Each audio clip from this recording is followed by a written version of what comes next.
If there is anyone else that I believe that could join Ricardo, Takamura, Vorg, and hopefully Mashiba in that spot of world champions, I believe it could be Kenta Kobashi. His style really could be a problem for even world contenders. Well, let me start from the beginning. Back when we were first introduced to Kobashi, he was a pure boxer, a points type of boxer, if that's even what it's called. He had little power, so he would jab his opponent until the final bell. Moving on to the Ippo fight, he studied Ippo and came up with the perfect plan. And we can all agree that if it went the distance, Kobashi would have won for sure. Ippo ended up so tired that Kobashi's punches started to hurt him, and that's when he wanted to KO and pushed away his game plan. Moving on to the Hayami fight. After his fight with Ippo, Kobashi warned him of Hayami's shotgun. Kobashi said that even if he beat Ippo, he would have had a hard time figuring out how to beat the shotgun. Eventually, after Ippo became champion, Kobashi and Hayami fought for the Japanese Junior Featherweight Championship, and Kobashi ended up winning by KO in the 8th round. Kobashi said he didn't care about points for the fight, so he went for the KO anyways. So, as I said last time, was it confidence that Kobashi was lacking? Did he really not know how to overcome the shotgun? Or was it the damage that Hayami took from the Ippo fight that helped Kobashi beat him? If anything, Kobashi really held his ground, taking the shotgun and firing back with his own. Now, before Ippo's fight with Sawamura, Kobashi wanted to speak with him about retiring after he couldn't defend the belt once as champion and is now training future boxers. He said he was satisfied and already met his goal, and that becoming champion was overdoing it. But he said since he fought Ippo, he wanted to keep fighting at his best, and that's what he became. And lastly, we move on to when Kobashi was watching Hayami's last fight, sometime after Ippo retired. He sees Ippo in the crowd cheering for him. He then talks to him, asking if he should stop expecting things from him. Ippo responded yes. Then we see him at Date's gym with the students. He's still training boxers, but how is he doing? He said there are things he has to learn as a trainer, like timing and heart and all of that. But the thing is his boxers doing good in the pros or not? We probably won't find out. So here's my analysis.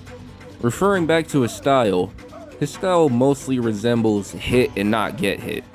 He jabs his opponents when they're open. He blocks and clinches when his opponent tried to throw, and sometimes when they throw, he deflects the punches to make them miss, and missing a punch is worse than punching someone with their guard up, because you get more tired that way. His guard is really good. He has the cross guard. It was so good even Ippo couldn't break it or go around it, but with his power, he almost broke through it. The cross guard even helped Ippo with the Sonata fight.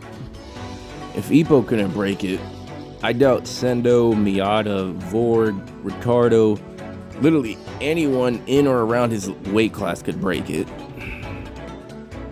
We've seen the cross guard used before. That would be the fight with Kamigawa versus Anderson. Anderson used the cross guard, and Kamigawa used that to deliver a vicious body blow. Well, that was mostly out of fear that Anderson used it and did not see that body shot coming.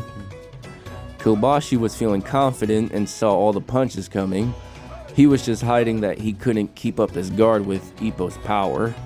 So even without the guard, he still had other options. Next, he spoke about timing when he was a trainer. He said he needed to learn about timing when helping out his students. With timing and form, he could hurt his opponents even more.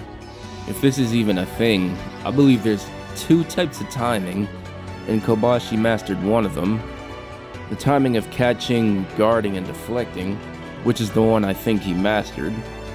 The timing to counter or follow up, I think he still has yet to master. His form helped him hurt Ippo in the 4th round, and drop Hayami in the 8th round. The jabs he would throw, he would just throw out for points, and for the fact that he lacks punching power.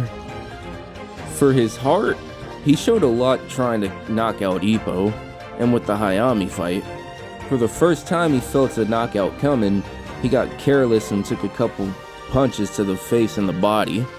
The Hayami fight, he took the shotgun and exchanged punches. Kobashi came out on top, but the points were even between the two.